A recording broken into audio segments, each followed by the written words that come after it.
Sometimes in business, the challenges you face are so great, you just want to give up. Here, I speak to a few entrepreneurs about the challenges they face that are so intense, they just want to quit.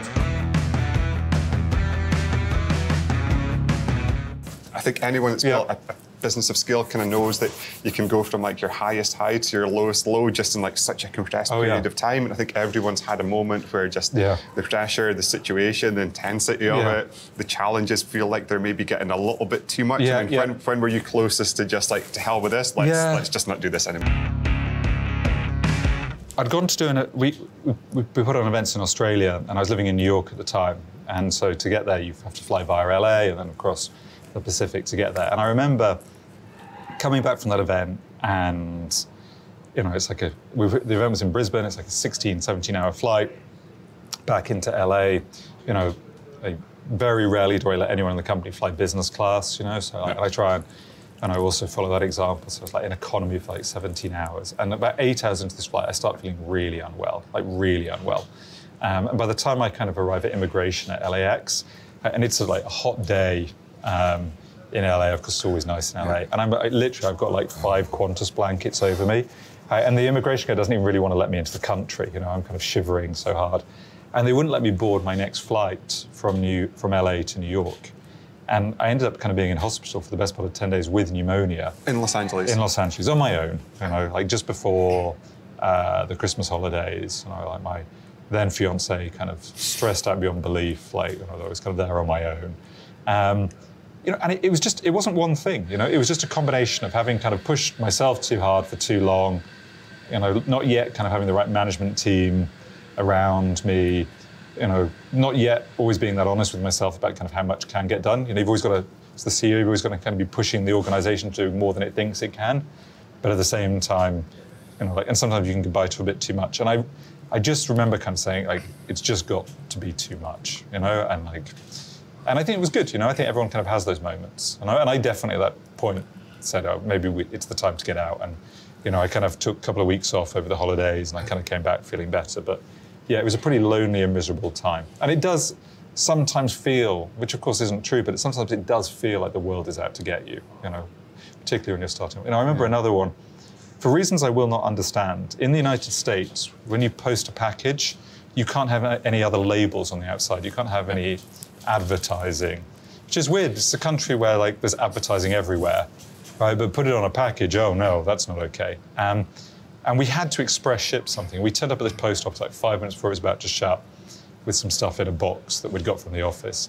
And the woman there said, oh, you've got to wrap it all in brown paper before you can post it. And it literally had like one Del Monte sign on it, right? And I was like, I remember trying to reason with this woman, which was a mistake, being like, I honestly don't believe Del Monte are going to sell any more bananas as a result of me sending this to California. I just cannot believe it's going to make any difference. And I like scribbling it all out. So you can't even read Del Monte. She's like, wrap it all up, give it back to her.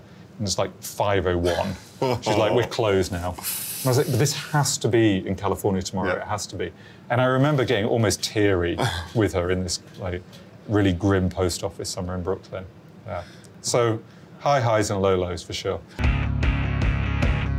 One moment where the challenges seem insurmountable, when everything's going against them, when they're under pressure. When was the closest you came to saying, to hell with this, I'm done? Did you have that moment? There was probably 2. One was the time when the big multinational let us down. So this was pre-launch. And probably pre-launch, there's probably several occasions where I nearly gave up. I nearly went, that's it, I'm done. Because the business that Huel span out of was a company called Bodyhack, and I probably had burnt about 80K in that company, so it didn't generate a profit. It was more startup costs, and so of course when I said to my wife, right, I'm going to do some, I've just burnt 80K, now I'm going to start something else. There were several occasions where I thought, right, she's not going to be very happy if I burn even more money, and I felt like, what am I doing? Why? I don't need to work. Why am I doing this? And so there was this question mark of why am I doing it? I can't really burn any more money because I'm going to look stupid because I've done it twice. So there were certain points where I thought, right, should I just pull the plug now before I burn too much money? So there was definitely times pre-launch where I nearly just said, that's it, I'm done, and just pulled the plug. And then I think there's probably been several occasions where we always got very highly engaged, passionate customers. We've got a lot of people who don't like us as well. So it's quite a polarizing type of product. People can't some people can't get their heads around it. And so what do people not like when they don't like it? So we've all been sort of brainwashed to a certain extent that food is all about the way it looks and the taste, and we've been trained that that's what food is. It's taste, textures, it's an art form, it should look beautiful, these TV programs. When was the last time you heard a TV chef, which are all over TV, even mention nutrition? They just don't do it. Never. They just don't do it. But that is the primary purpose. When we start talking about nutrition, and we've got a food that we don't talk about taste really, people just think that we're this space food. It's alien. It's rubbish. You can't live off that. You have to chew something. You can't just live off.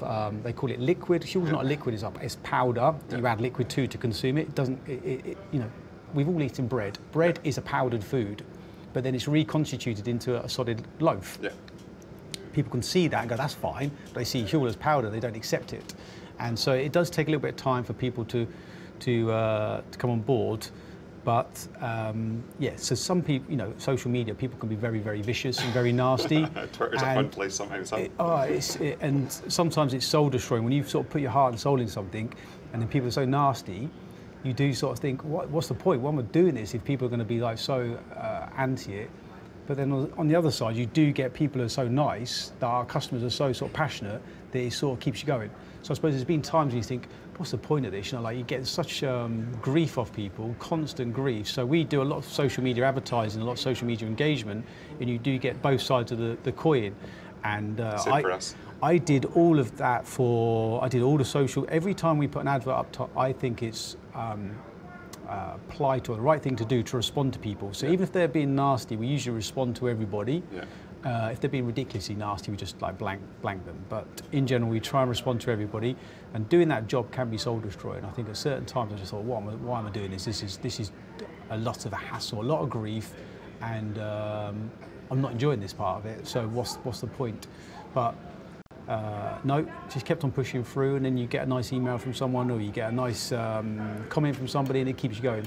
So in general, there hasn't been the sort of earth-shattering, this is going to break us type of moment. It's been more of just constant churn and constant pain sometimes of just having to just have to keep going through it every single day.